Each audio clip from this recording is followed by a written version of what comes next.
নমস্কাৰ বন্ধু বান্ধৱীসকল, আপোনালোক সকলোকে মোৰ এটি নতুন ভিডিঅ'লৈ স্বাগতম জনাইছোঁ। আশা কৰোঁ আপোনালোক সকলো ভালেই আছে আৰু আজি আমি গৈ আছোঁ নগাঁৱৰ পৰা খাংথি লাংচু পিকনিক স্পটলৈ। গতিকে আহক পলম নকৰাকৈ ভিডিঅ'টো ষ্টাৰ্ট কৰোঁ। আৰু যদি ভিডিঅ'টো চাই আপোনালোকৰ ভাল লাগে তেন্তে লাইক, কমেণ্ট, শ্বেয়াৰ এণ্ড চেনেলটো ছাবস্ক্ৰাইব কৰিব নাপাহৰিব। আৰু এয়া আমি আহি পালোঁ খাংথি লাংচু ৱাটাৰফল। আৰু এয়া আপোনালোকে দেখিব পাইছে কি ধুনীয়াকৈ আৰ্ট কৰি পেলাই এটা ষ্টেজ টাইপত সজাই ৰাখিছে। আৰু গোটেই পিকনিক স্পটটোত অলপ জেগাত অ'ত মানে এনেধৰণৰ কিছুমান আৰ্টিষ্টিক বস্তু দেখিব পোৱা গৈছে। মই আপোনালোকক বাৰু ভিডিঅ'টো দেখাই থাকিম। আৰু এয়া হৈছে পিকনিক স্পটটোৰ চাৰিওকাষৰ দৃশ্য। আৰু ইয়াতে আপোনালোকে এই গছজোপা দেখিব পাইছেনে, প্লেট যে লগোৱা আছে, এই প্লেটত গছজোপাৰ নাম আৰু তাৰ বৈজ্ঞানিক নামটো লিখি থোৱা আছে। মানে এটা বটানিকেল গাৰ্ডেন টাইপৰ এটা মানে লুক দিব বিচাৰিছে পিকনিক স্পটটো, যিটো এটা ভাল পদক্ষেপ। আৰু মোৰ এটা বস্তু খুবেই ভাল লাগিল, এইটো এটা গছৰ মুহা, হয়তো গছজোপা ভাঙি যাব পাৰে। আৰু এনেধৰণে গছজোপাক গজৰাজৰ মানে হাতীৰ মুখখনৰ আকৃতিটো ইয়াক কি ধুনীয়াকৈ দি ৰাখিছে চাওকচোন।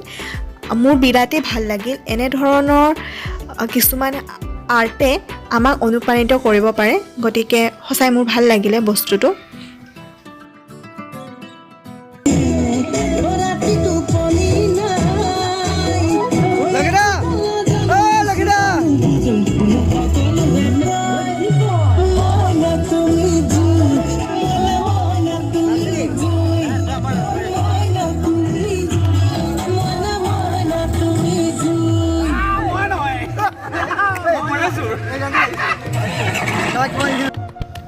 আৰু এইটোৱে হৈছে সেই বিখ্যাত খাংথি লাংচু ৱাটাৰফলটো। আৰু ইয়াৰ কাষত এয়া আপোনালোকে হয়তো দেখিব পাইছে বাঁহৰে এটা ৰেলিং দি ৰাখিছে প্ৰটেকশ্যনৰ কাৰণে, যাতে কোনো ধৰণৰ অঘটন সংঘটিত নহয়।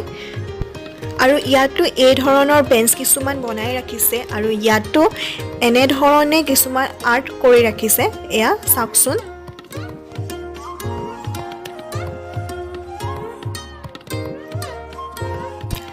আৰু যাতে চৌপাশৰ পৰিৱেশটো চাফা হৈ থাকে তাৰ বাবে এনেধৰণৰ বাঁহেৰে কিছুমান ডাষ্টবিন বনাই ৰাখিছে, যাতে অলাগতিয়াল বস্তুবোৰ মানুহে ইয়াতেই পেলায়।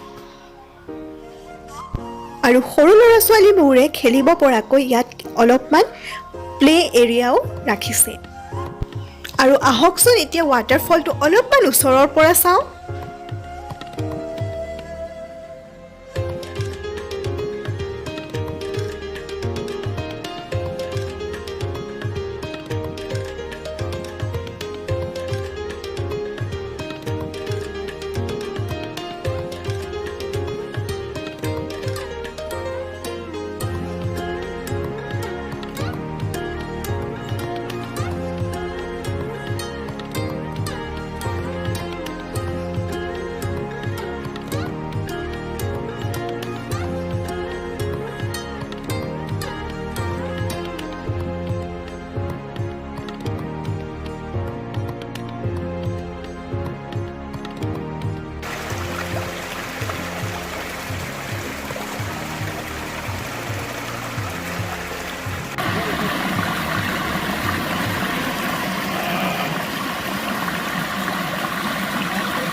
আশা কৰোঁ আজি এই প্ৰকৃতিৰ মাজৰ পৰা কৰা ভিডিঅ'টো চাই আপোনালোকৰ ভাল লাগিল।